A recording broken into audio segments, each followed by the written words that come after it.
Good morning to all. It's a splendid morning. It's not a splendid weather morning, is it, Pat? It's a lousy weather morning, No, but it's it's a not, Jude. splendid morning because we're alive. We're We're alive. alive. Be grateful.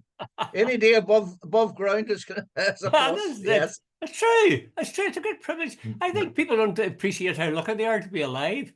I mean, I can think of some people who are extraordinarily lucky they're alive, Be considering alive the exactly. opinion that some people have of them. But I Mm, think we all have to be grateful for being alive. Jesus. uh, Uh, Life holds, maybe it holds bitter stuff, but it holds good stuff too. Okay, talking about bitterness, let's go to the story that's preoccupying everybody in the media, certainly in Ireland, and that is what you've called the Mickey McMonagle saga. Now, uh, Michael McMonagle was a member of Sinn Fein, worked for Sinn Fein at Stormont. Um, he was charged with child sex abuse. Uh, Whenever Sinn Féin found out about that, or when he told them, they dismissed him the next day.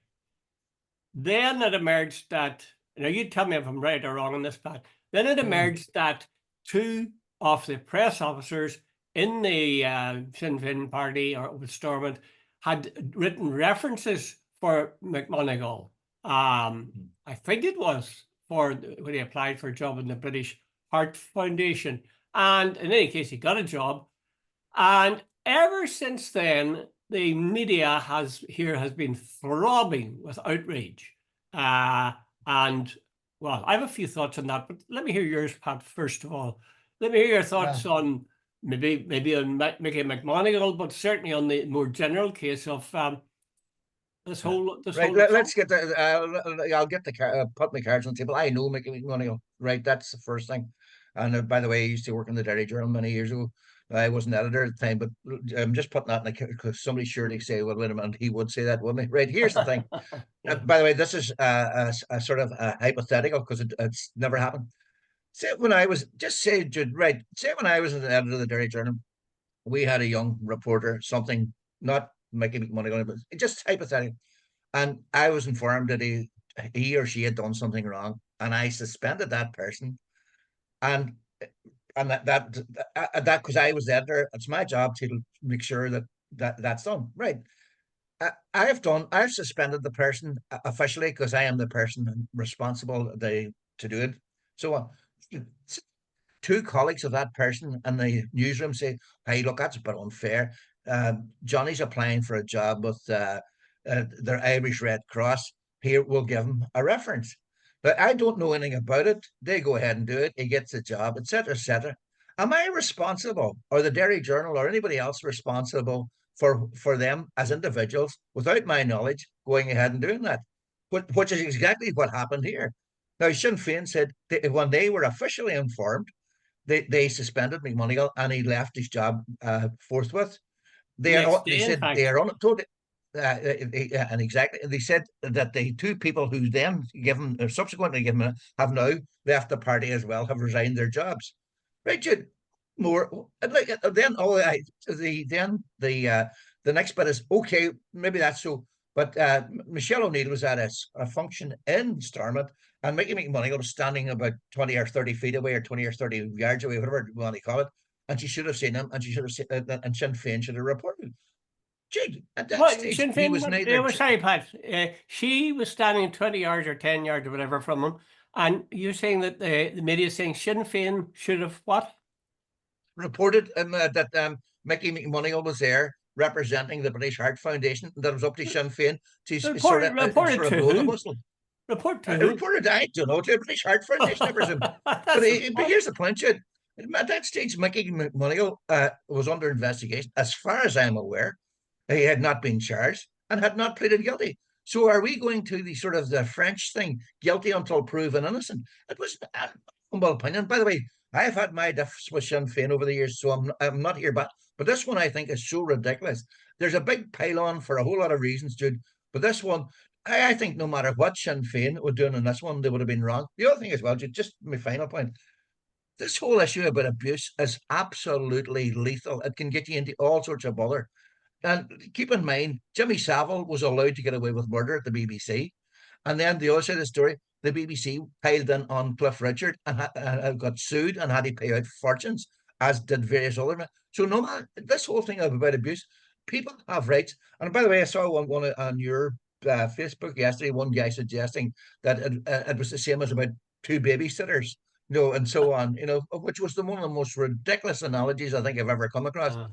So there are people coming up with all sorts of ridiculous and going out of their way, like how many angels are dancing on the head of a pin type arguments. So, Jude, I think Sinn Fein on this one did the reasonable thing that most reasonable people would say. I agree completely. Completely. However, I think there's a broader point at work here.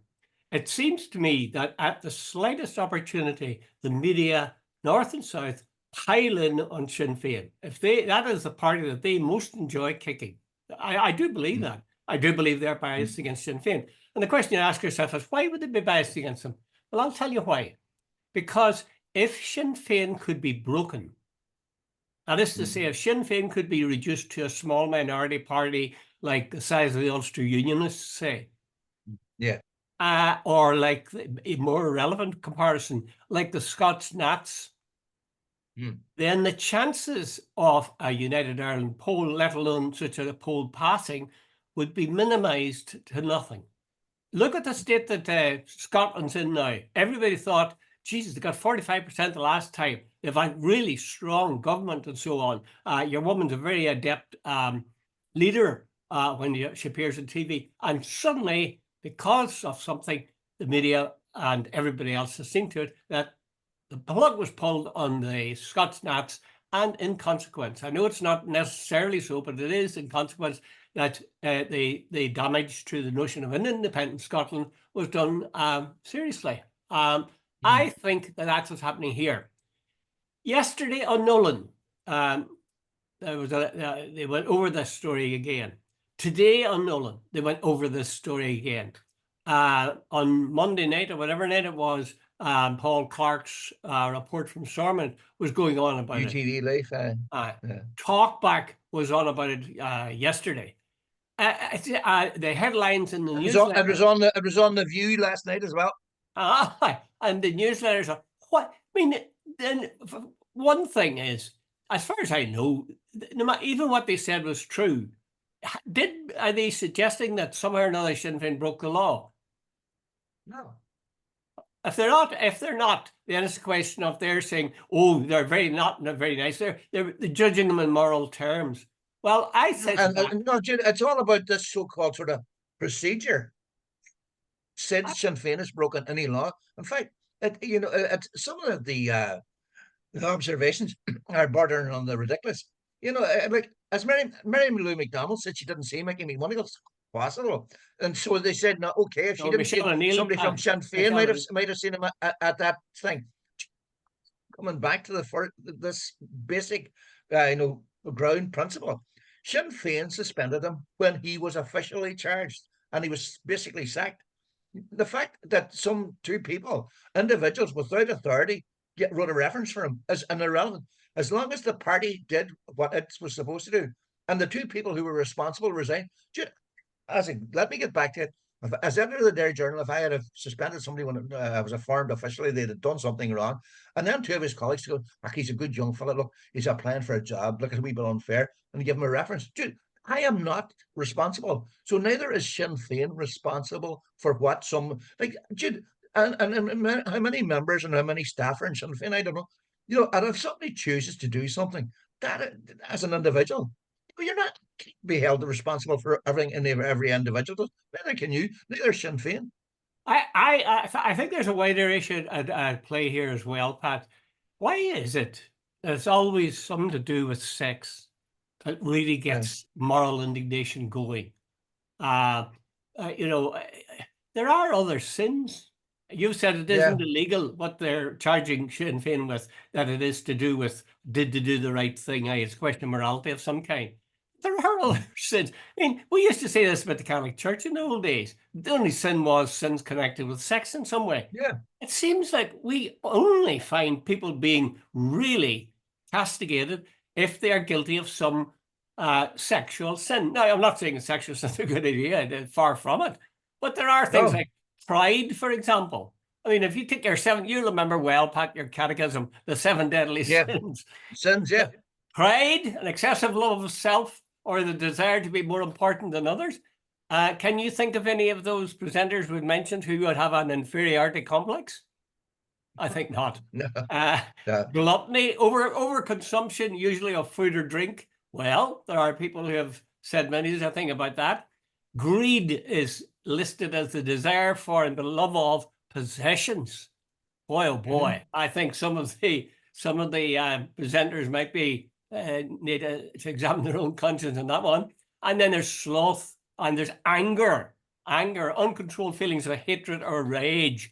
Well, as I say, it always seems to be wrath with the Sinn Feiners.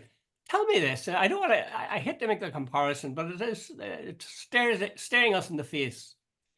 The former leader of the DUP was arrested and charged with sex offences. Since then, I know he has appeared in court, and we know his case is coming up. And he hasn't. We need to be careful. He hasn't been found guilty of anything yet. No, he hasn't. I agree. And I think the right thing has been done. We mustn't make assumptions and start talking about a case. But I just find it rather odd that the case, the circumstance where the leader of the party has been deposed, or at least removed temporarily, because of a sexual incident or incidents, perhaps, that's never mentioned.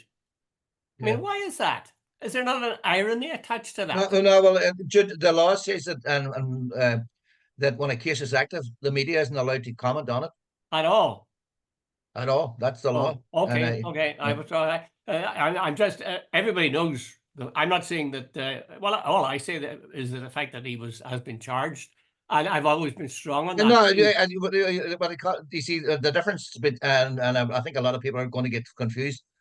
Michael McMonagle has pled guilty. Yeah, and that's the difference. Good point.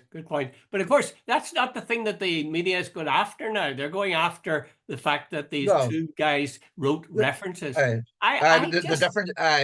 Yeah, I just find what Donaldson could be innocent or guilty. Nobody. But the point is, there's a decision in the McMonagle case, and that's why the pile-on has occurred now. Yeah. I just think that it's absurd. You summed it up very well at the very beginning there. The fact that these guys decided off their own bat to write a reference for him, for all sorts of, I don't know what the reasons were, but they did. And that when Sinn Fein found out, they started investigating the case, and then the two guys resigned. I mean, what more do you want? I honestly think this is sort of a media mob salivating at the prospect of, God, could we bring down Michelle O'Neill over this? That's what I believe is the case. Are you sharing that, Pat, or are you much more? Jude, there's no doubt about it. Like, Jude, there are many things over the years where Sinn Fein, as I've said, could have got a bashing and deserved it. I am firmly, and I mean firmly, of the opinion this is a manufactured controversy, and it's manufactured. You know, Jude, you see, here's the thing. Most right-thinking people have an absolute aversion to sexual abuse of children. And I have children myself, so have you. And I think any parent, that's the one thing you'd really get, somebody abusing children. And rightly so. But here, it's a lovely one to bash Sinn Fein about, because it's very hard to answer. No matter what you do in this one, you could be wrong. But if you follow the procedure, and when somebody's charged, right, suspend them. Jude, it's not enough when somebody's under investigation. Jude, there's been many cases where people have been and had no case to answer. And are we going down that road that suspicion is enough to make somebody guilty? Well, I know of cases, not this one now, but I certainly know of cases involving individual priests who were charged with child abuse, and they fought it. And in the end, they were found not guilty. But by then, they were broken men. They simply couldn't live with the weight and emotional turmoil and fear to be seen in public that whole thing involved. So I think the notion, you've made a good point there. If somebody's charged, it's not the same thing as saying that somebody's guilty. And I wish to God the people who are so keen to bash Sinn Fein over this would get that into their heads. Besides which fact, the writing of references is not a sexual act, to the best of my knowledge. No. I don't know. I come back to this. Why is it that the only sin, the only wrong thing that politicians can do, it appears, or churches or whatever, is to engage in moral sexual abuse? Why is that the only one? There are others, you know. There are people who are committing sin, maybe breaking the law on a day. For example, every day in the UK, 5 people die, Pat, because of drivers behind the wheel. Now, you can be pretty sure that they were killed because the guy behind the wheel wasn't taking enough, paying enough attention. There's a very good chance that that was the case. Yet people don't get wax irate about that. They don't say, my God, the government is allowing people to die, 5 of them a day? That's insane. Can't have this anymore. No. And it's the same thing in the south of Ireland. The figures are keep on, crashes in Donegal, right, left and centre. I know, I don't know the detail of any of them, but surely it's fair to presume that in some cases there was lack of due attention to what was happening. Absolutely. Otherwise, Yeah. No, the whole thing, Jude, to wrap it up, is like there's an election coming up in the Republic, and without question, it's all part of that whole thing. And Jude, that's in my opinion, you know, Sinn Féin are not blameless. Maybe there's things they could have, but I think on the balance, way and the balance, you know, on the top of the scale, they are 100. They're 80%, 90% right. They did what they could were they have supposed done? to. What you've said they could have done. What's the point? Maybe some of the thing. Maybe somebody in Sinn Féin did see Mickey McMonagle. What was they supposed to do? Ring up the British Heart Foundation and say, by the way, that's you know, ridiculous. I don't think that's their responsible. But some people, I would disagree. But maybe some people think that's what they should have done. I don't know. I think if I'd seen him, if I'd been in that situation, my main feeling would have been one of dismay. There's a guy that I used to get along with who seemed to be a good worker, and look at what he's reduced himself to, you know? No, someone, see if I someone, I would stood up. This is, and maybe it's my a feeling of my, I would say it's none of my business. We have suspended him. That's no longer my concern. I wonder if it's a concern of the media either. I don't think it's a public interest for them to go on and on and on about this. I believe that the media are prejudiced. Simply, that's a long and short of it. And I don't know. Maybe you'll salute them or defend them, Pat, but I won't. No, now let's move on. You just mentioned someone, so let me. Someone last night, I've never seen it before. For me, it was the first. Last night, the BBC main national news had Jeremy Bowen, their international editor. Oh yes, interviewed a guy from Hamas, and before they broadcast the interview, I've never heard the BBC do this. We now have an interview with Jeremy Bowen, and they named the Hamas leader. Viewers might find some of the views expressed here, you know, what do you call it, distasteful. In other words, it was a health warning. Now, Jude, here's the point. I get really uptight about this. They don't give a health warning when they have put on an Israeli Lord Haha justifying 45,000 people dead, Gaza bombed to bits, 2 million people starved, attacks on Lebanon, attacks on Hamas, bombing in Tehran. You know, they don't, you know, but yet Hamas, like, see, last night I really got really angry about it. I thought, wait a minute, this is, remember Noam Chomsky's famous one, you're only allowed to discuss it within the terms that are acceptable. Right, that there was the clear. It reminded me straight out of Russia. You know, when they said that, you know, when they're referring to the war in Ukraine, you know, it's a tactical operation or something. They don't refer to it as an invasion. You know, last night basically the BBC were defining the terms of reference for discussing what's going on in the Middle East.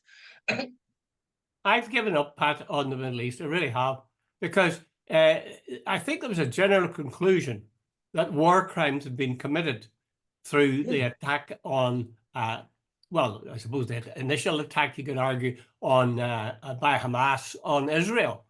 But certainly the attack of Israel on innocent people in the Gaza Strip, that definitely was, and as people said it even publicly in newspapers, that's a war crime, right?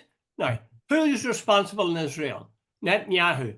Netanyahu comes to the United Nations and addresses them. Surely, if the United Nations are anything, they should have arrested him or charged him as being guilty of international crime. Is that not right? Yeah. Am I missing something? Jude, apparently, and it's a little not broadcast. You see, I keep saying there seems to be two tiers here. The elites, the politicians are pro-Israel. The people are not.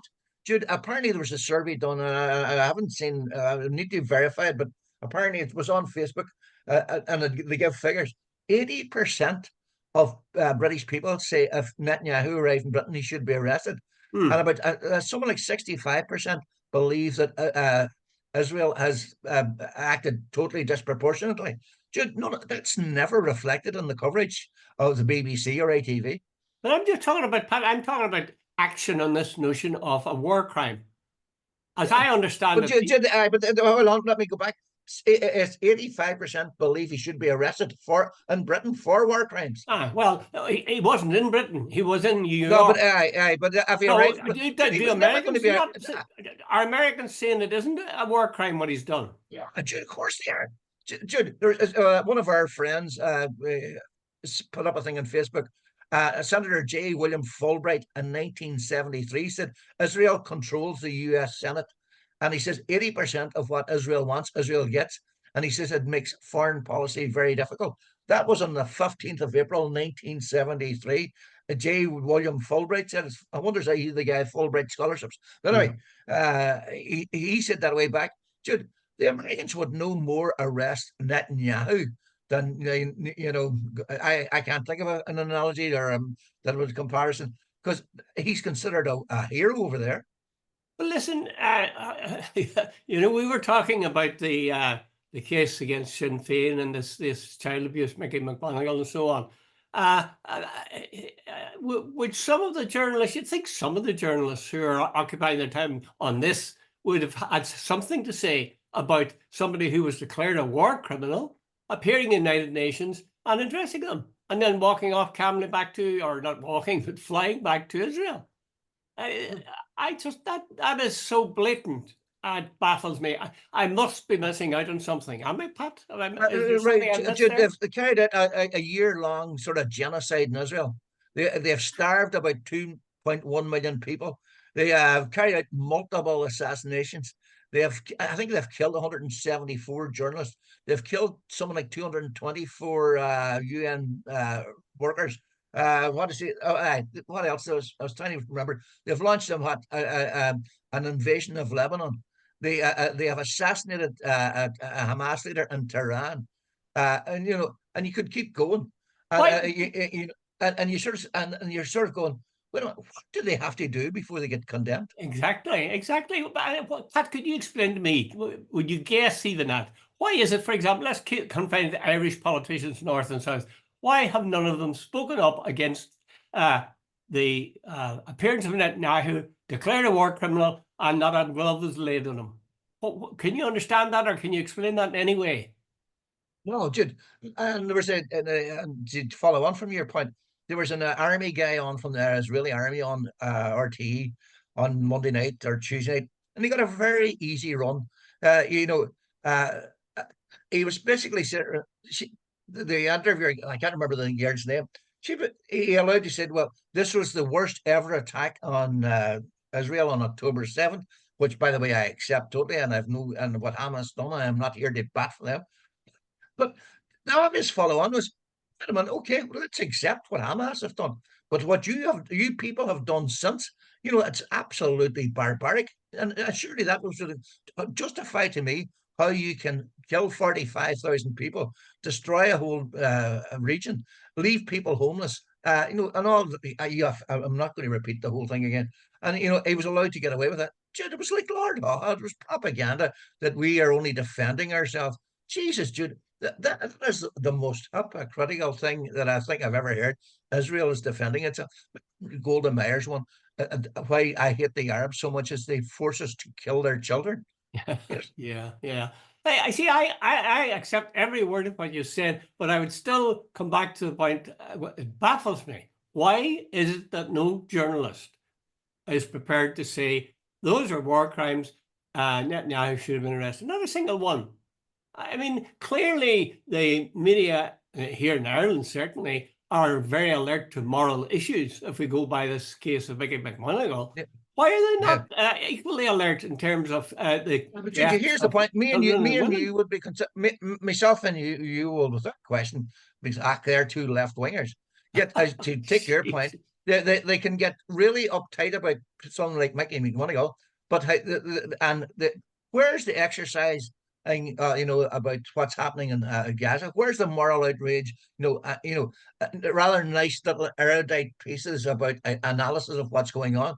They come straight out and said Netanyahu is a war criminal. What Israel is doing is absolutely barbaric. That they should be knocked out of the United Nations. That we should be leading the charge, etc., etc., etc. And saying the hypocrisy. What they've done. They've provoked a right, left, and centre. And Jude, let's get this clear. If they attack Iran, we're facing a massive problem with this world because I can give you a guarantee, as you well know, the Iranians will attack ships in the Straits of Hormuz. There are 19 million Iranians. They have been preparing this for a long time. Jude, there could be a conflagration like you wouldn't believe if this escalates. And the Israelis have point. They have provoked it all along. Mm. It's sad to even think about it. But a Yeah. final point on that one, Pat. You're a newspaper man, or we're a newspaper man. Why do you think, does the average journalist in Ireland, with Irish Times or RT or whatever, why has none of them brought up this point about war crimes and consequences for war crimes? Why has that not been dealt with? I can only answer like the BBC last night. The whole terms of debate is the Palestinians are terrorists. Like the Red Indians in America, they were savages when they opposed, what the blacks in South Africa were criminals and all the rest against the state. The state, last night it was one of the clearest thing I've ever seen, Jude. I became aware of the fact propaganda in Britain is alive and well.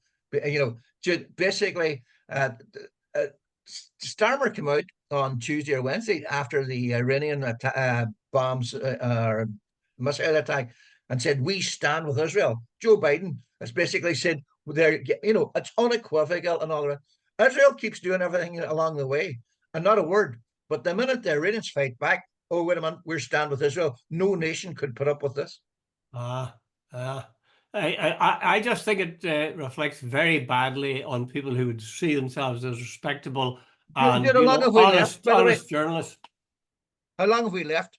We have 5 minutes. I want to just Right. get this one in, Pat, very quick. You know this ex-senior PSNI officer who has raised concerns about perverse decision makings within the North criminal justice process due to the prevalence of Catholics in the judiciary, according to what was heard by a London-based tribunal.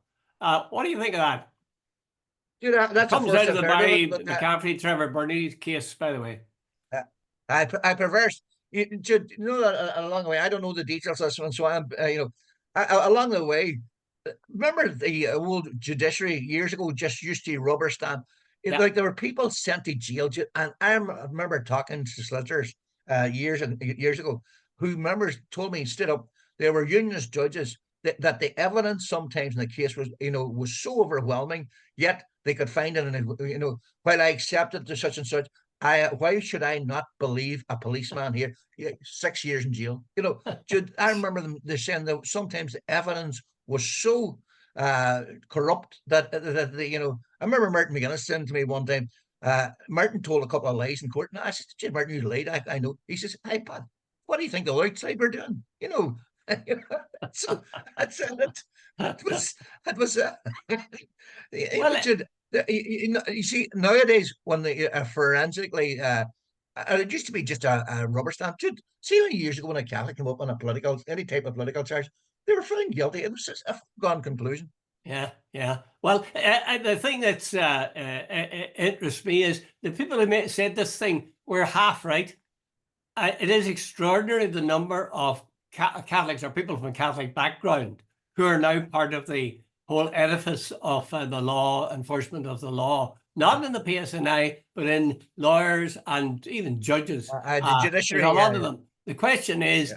do you, because they seem to be following the line of John Taylor years ago. John Taylor said one stage, I would remind my unionist friends that the next time you're talking to 3 Catholics, one of them will be, according to polls, one of them will be a supporter of the IRA. So there seems to be that same sort of hint somehow, isn't it? There's too many Catholics. Why would you object to Catholics getting on and, getting a decent job or being educated or being part of this apparatus of the state, which, most unionists value? Yeah. Well, you see, I remember what I call her, Susan McCain. She had a very good book, and she basically said what happened was uh, all the young Protestants years ago went to Harland and Wolff, went to Mackey's, went to all these engineering places, and had great jobs.